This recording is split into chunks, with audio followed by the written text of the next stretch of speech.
Hello students, अगर आप हमारे चैनल पर पहली बार आए हो तो चैनल को प्लीज़ सब्सक्राइब करें, शेयर करें, कमेंट करें, लाइक करें। और बिना किसी देरी के हम आज की वीडियो शुरू करते हैं। हमने अधिगम की परिभाषाएं पढ़ ली थी, अधिगम के प्रकार पढ़ लिए थे और आज हम पढ़ेंगे अधिगम वक्र कि अधिगम वक्र क्या होता है। इसमें आता है कि व्यक्ति की सीखने की गति हर समय स्थान नहीं होती, बल्कि जो व्यक्ति है ना उसकी सीखने की गति हर समय समान नहीं होती। व्यक्ति की सीखने की गति हर समय समान नहीं होती। इसमें क्या बताया कि जो व्यक्ति होता है ना उसकी जो सीखने की गति है ना वो समान स्थान पर नहीं होती। आगे है सीखने की गति में सीखने की गति में हर समय अंतर पाया जाता है। सीखने की गति में हर समय क्या पाया जाता है? इसमें अंतर पाया जाता है, अंतर पाया जाता है। कभी यह गति तेज होती है और कभी यह गति मंद होती है। कभी यह गति क्या होती है? तेज होती है और कभी क्या होती है? मंद होती है। और कभी यह गति मंद हो जाती है, कभी तो तेज हो जाती है गति और कभी मंद हो जाती है। आगे है इस प्रकार सीखने की गति को एक ग्राफ पेपर तथा अधिगम की तरक हो रेखा के माध्यम से प्रदर्शित करने को अधिगम वक्र कहते हैं। इसमें आ गया कि इस प्रकार सीखने की गति को एक ग्राफ पेपर क्या हो गया? एक ग्राफ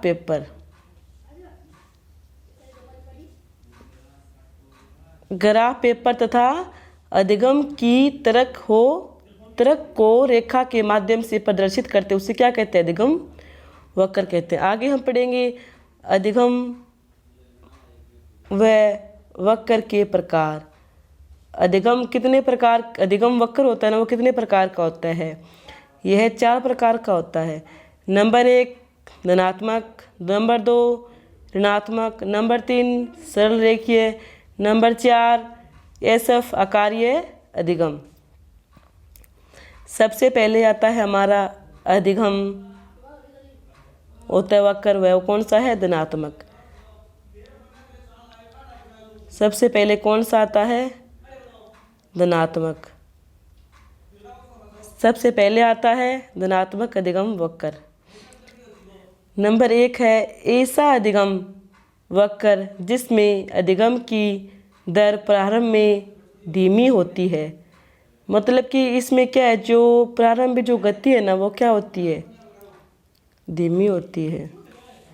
प्रारंभ में गति क्या होती है? धीमी होती है और बाद में तीव्र हो जाती है।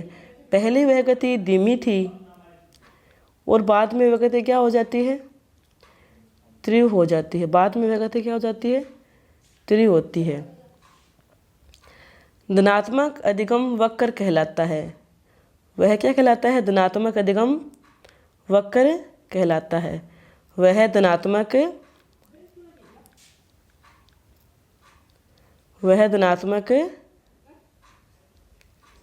अधिगम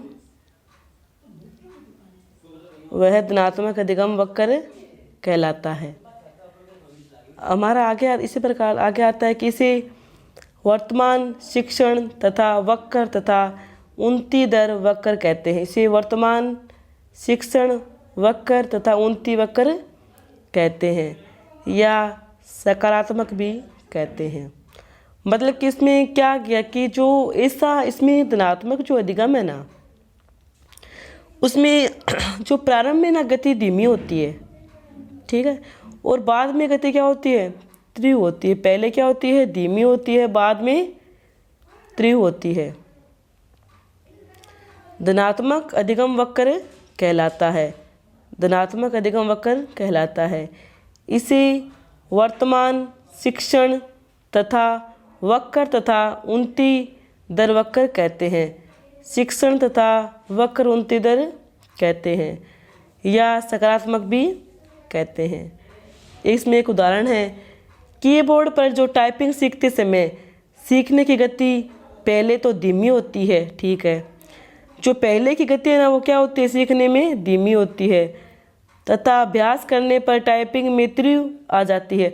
मतलब कि इसमें क्या हो गया कि जो टाइपिंग करता है कोई, ठीक है, क्या करता है टाइपिंग, वह पहले तो धीरे धीरे सीखेगा, उसकी गति धीमी तो होगी पहले, और बाद में वह टाइपिंग त्रुटि से करता है, क्योंकि धीरे धीरे अभ्यास से ही फिर वह त्रुटि गति से टाइपिंग करने लगता है। वह क्या हो गया, धनात्मक अधिगम हो गया। That is clear.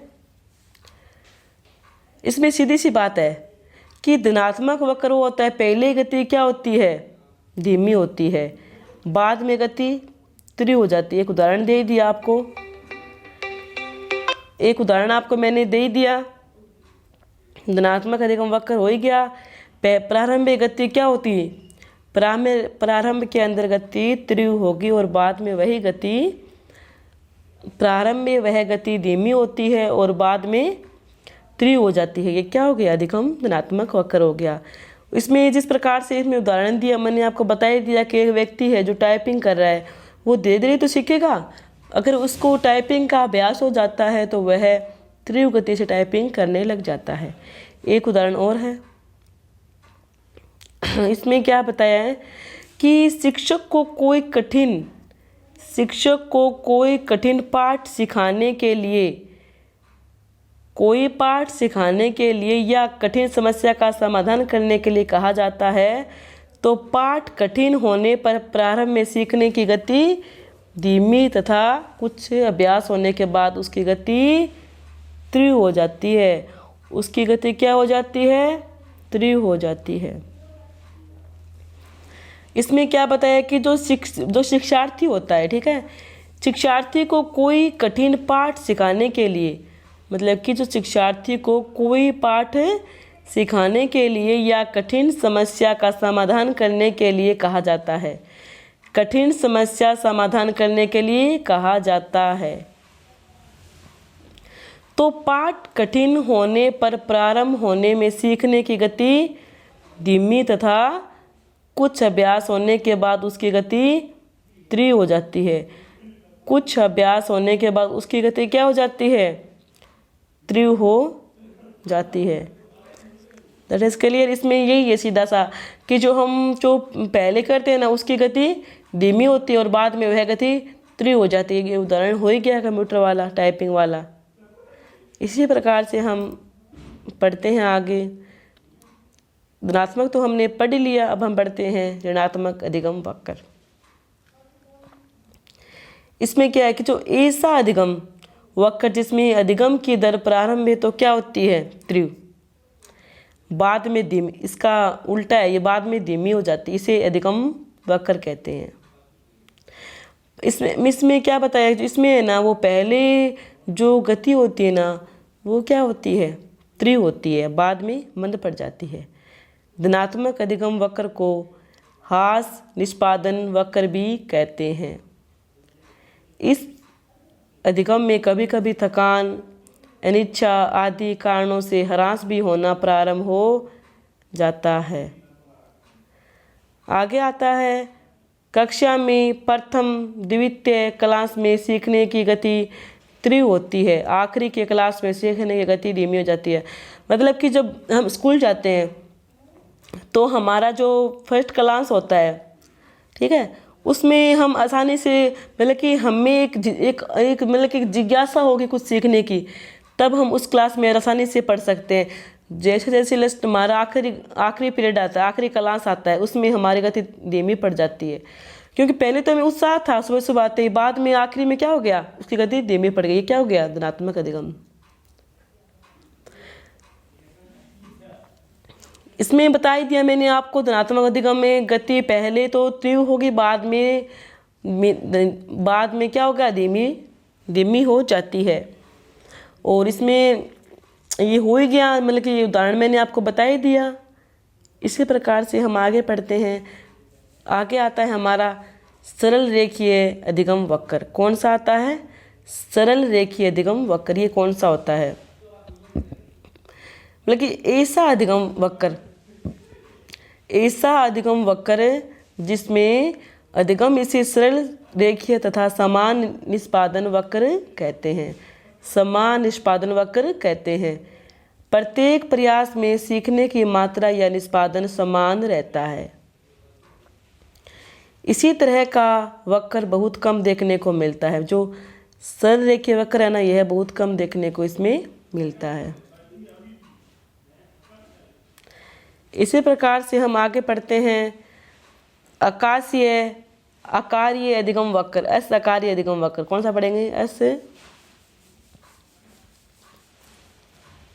आकारीय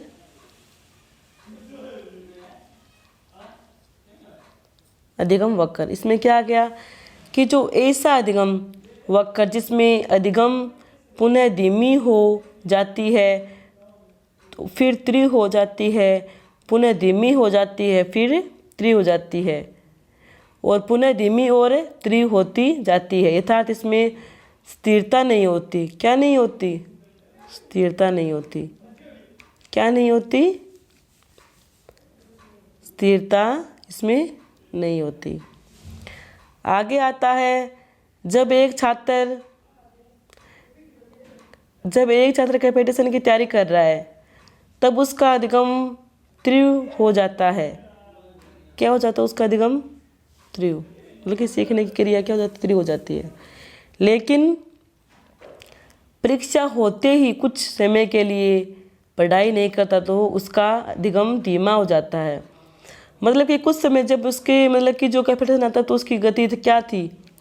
तेज थी, और उसने कुछ मतलब कि वो पढ़ाई छोड़ दी, बाद में नहीं पढ़ा, उसकी गति धीमी हो गई।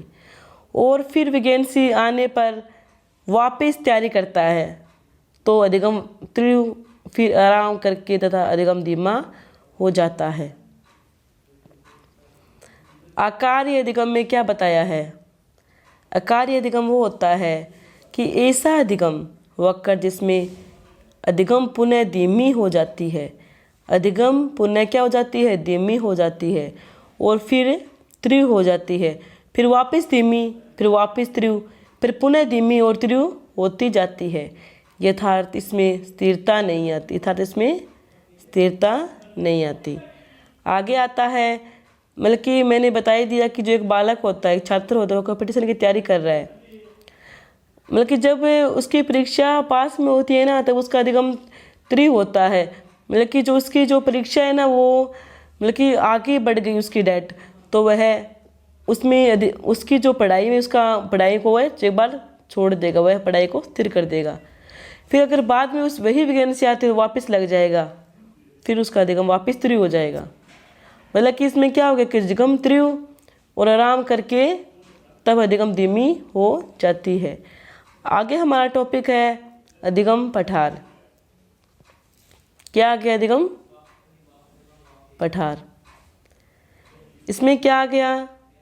इसमें आ गया कि जब अधिगम की दर में लंबे समय तक स्थिरता की स्थिति हो, यथार्थ ना तो अधिगम चढ़ाव आ रहा है और ना ही उतार आ रहा है, तो इस स्थिरता को क्या कहते हैं? पठार।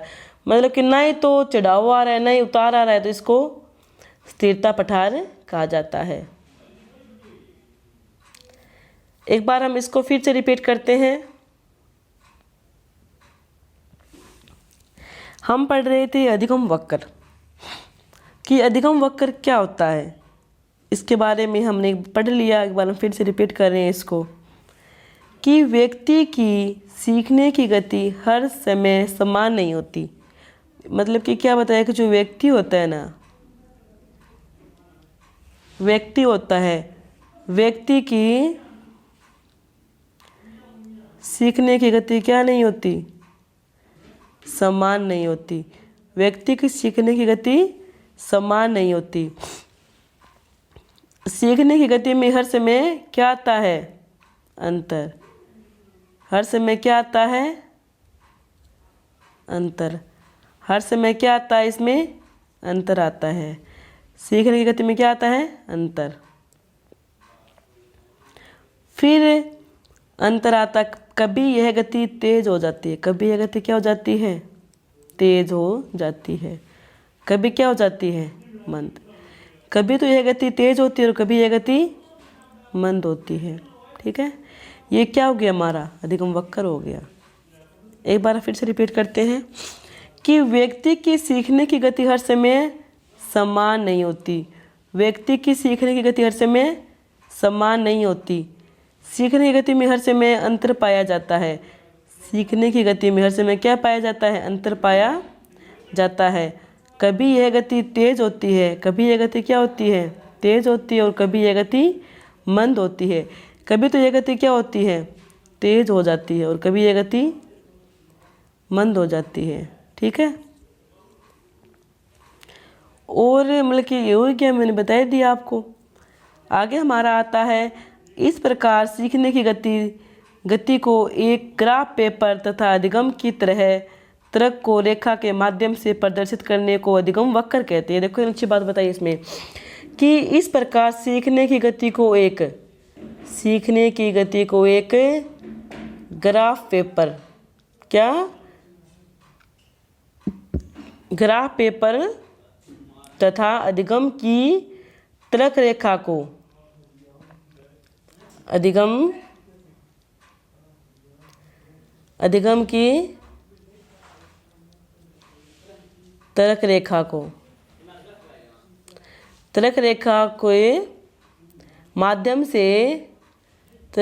के माध्यम से प्रदर्शित को क्या कहते हैं? अधिगम वक्र।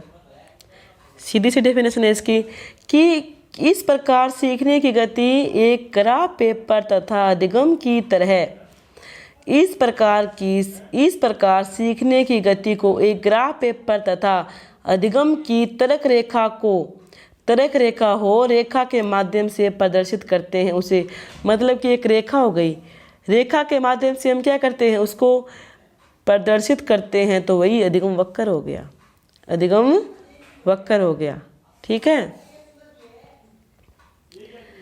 मतलब कि इसमें यही है कि जो एक रेखा के माध्यम से हम प्रदर्शित करते हैं, एक रेखा की ये रेखा होगी, इस रेखा के माध्यम से हम क्या करेंगे? प्रदर्शित करेंगे, वही अधिगम वक्र हो गया। ठीक है, आगे हमारा आता है, इसके मैंने प्रकार पढ़े थे, प्रकार कि अधिगम के प्रकार कितने होते हैं? तो बच्चों कितने होते हैं? 4 होते हैं। पहले था धनात्मक, दूसरा था ऋणात्मक, तीसरा था सरल रेखीय,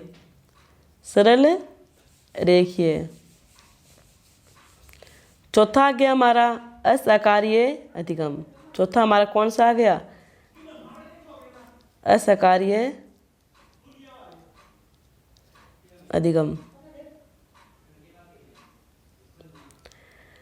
इसमें अधिगम वक्र में मैंने बता दिया कि पहले गति क्या होती है? मंद। बाद में गति क्या होती है? तीव्र। क्या हो गया? धनात्मक। सीधी सी बात है, इतना ही याद कर लो इसमें कि जो धनात्मक अधिगम है ना, ऐसा अधिगम वक्र जिसमें अधिगम की दर प्रारंभ में तो धीमी होती है और बाद में तीव्र हो जाती है, धनात्मक वक्र कहलाता है। धनात्मक वक्र कहलाता है।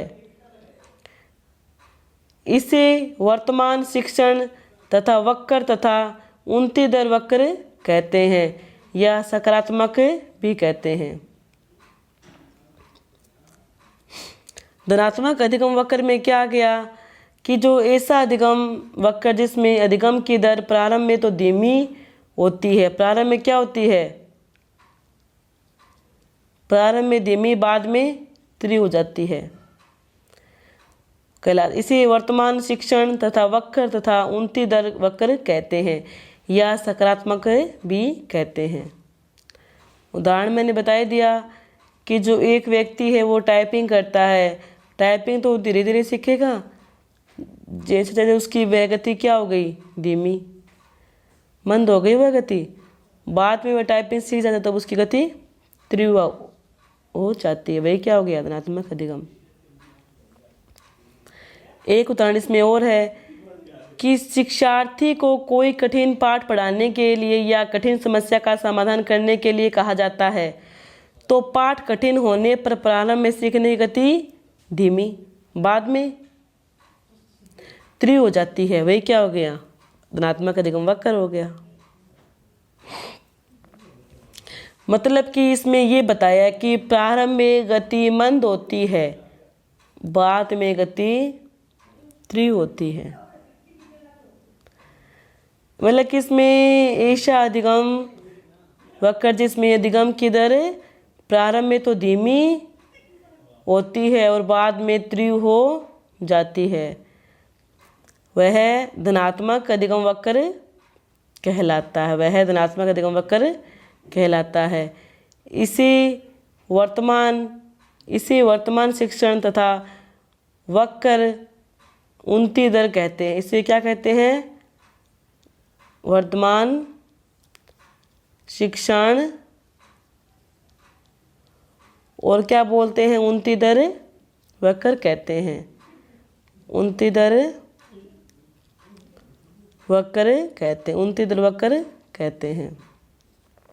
ये हमारा हो गया धनात्मक अधिगम। इसी प्रकार से हमारे आगे आता है ऋणात्मक। क्या आता है? ऋणात्मक। उसका उल्टा हो गया ये।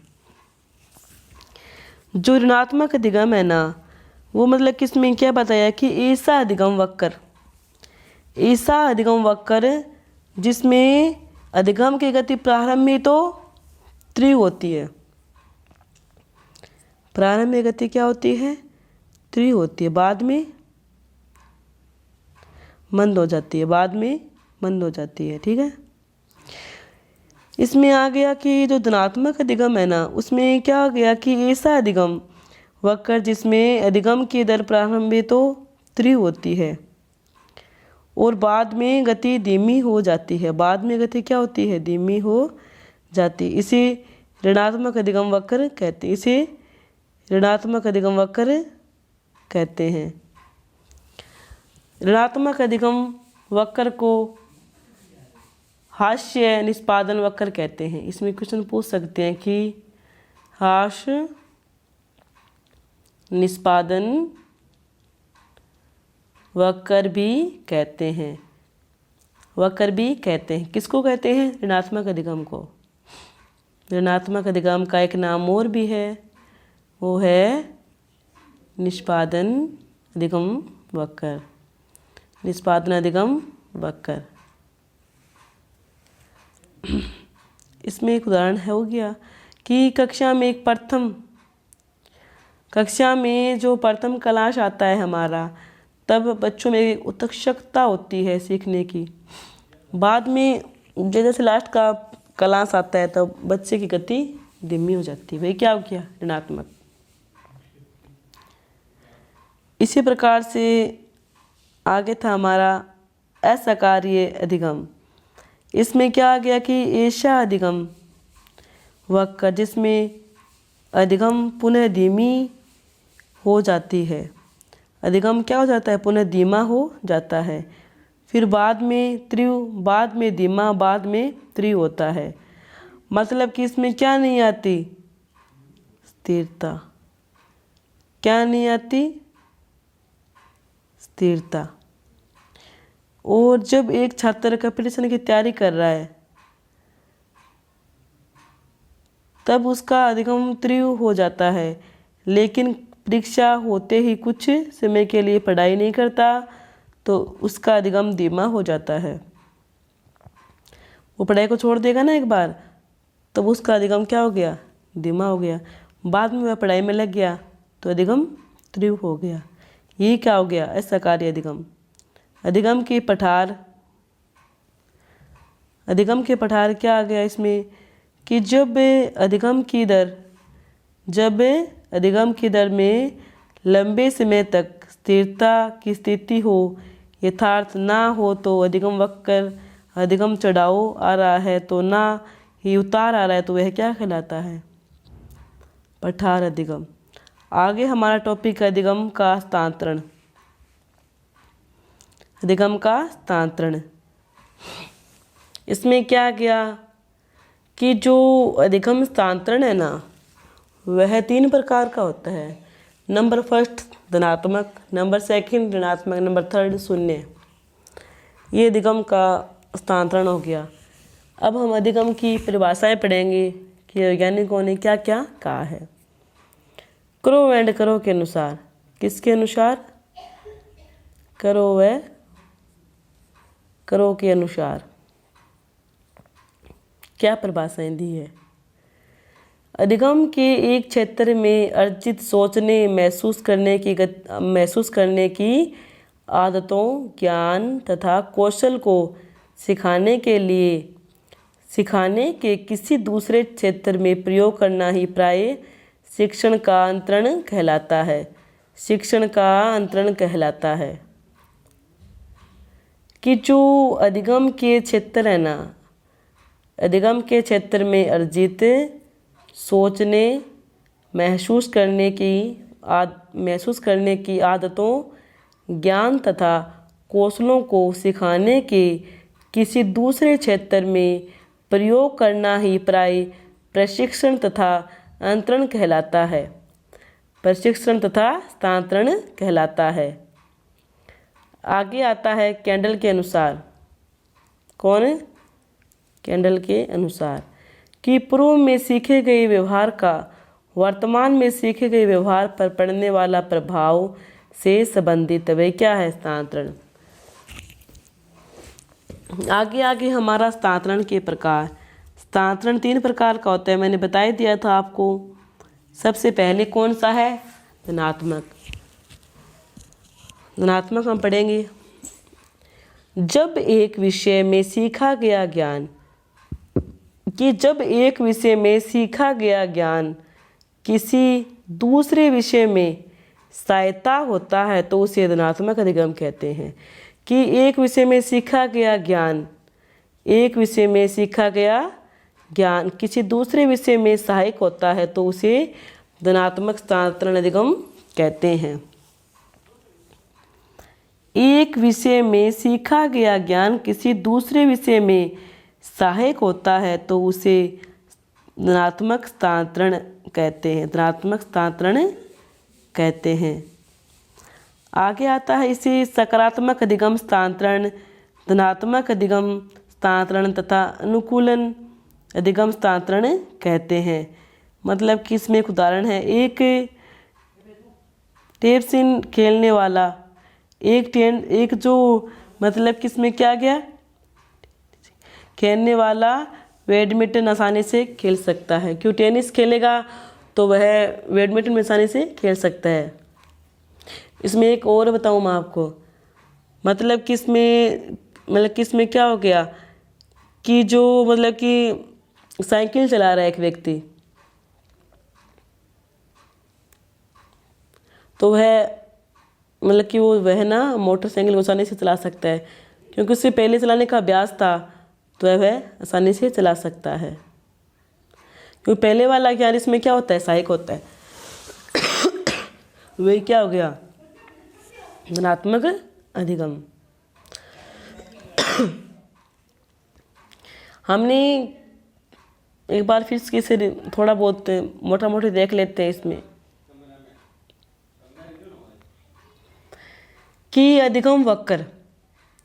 इसमें व्यक्ति की गति हर समय समान नहीं होती। सीखने की गति में हर समय अंतर पाया जाता है। कभी यह गति तेज होती है और कभी यह गति मंद होती है। वही क्या है? अधिगम वक्र है। इस प्रकार सीखने की गति एक ग्राफ पेपर तथा अधिगम की तलक रेखा के माध्यम से प्रदर्शित करने को अधिगम वक्र कहते हैं। इसमें सिर्फ इतना ही है कि एक रेखा के माध्यम से प्रदर्शित करने को अधिगम वक्र कहते हैं। अधिगम के 4 प्रकार थे, धनात्मक, ऋणात्मक, सरलरेखीय और असहकार्य अधिगम। नंबर फर्स्ट आता था धनात्मक अधिगम वक्र कि ऐसा वक्र जिसमें पहले तो गति धीमी होती है, बाद में वह गति तीव्र हो जाती है। वह कौन सा अधिगम हो गया? वह धनात्मक अधिगम हो गया। और ये उदाहरण मैंने बता दिया कि एक कीबोर्ड पर टाइपिंग करने वाला सीखने में तो पहले तो वह गति धीमी होगी, बाद में वह गति तेज हो जाती है। ये क्या हो गया? धनात्मक अधिगम हो गया। एक उदाहरण और था कि कीबोर्ड पर टाइपिंग सीखते समय सीखने की गति पहले तो धीमी होती है तथा अभ्यास करने पर टाइपिंग में तीव्रता आ जाती है। आगे हमारा आता है ऋणात्मक। ऋणात्मक में तो क्या होता है, पहले गति तेज होती है और बाद में धीमी हो गया। ये क्या हो गया, ऋणात्मक अधिगम। ऐसा अधिगम वक्र जिसमें अधिगम की दर प्रारंभ में तो तीव्र होती है, बाद में धीमी हो जाती है, क्या हो गया, ऋणात्मक अधिगम वक्र हो गया। आगे आगे इस प्रकार से कभी कभी थकान, अनिच्छा आदि कारणों से ह्रास भी होना प्रारंभ हो जाता है। आगे हमने पढ़ा था सरल रेखीय अधिगम वक्र। इसमें क्या बताया था कि ऐसा अधिगम वक्र जिसमें अधिगम, इसे सरल रेखीय तथा समान निष्पादन वक्र कहते हैं। इसे क्या कहते हैं, सरल रेखीय या सरल रेखीय, सरल रेखीय तथा समान निष्पादन वक्र कहते हैं। सरल रेखीय तथा समान निष्पादन वक्र कहते हैं क्यों प्रत्येक प्रयास में सीखने की मात्रा निष्पादन समान रहता है। फिर हमने पढ़ा असहकार्य अधिगम।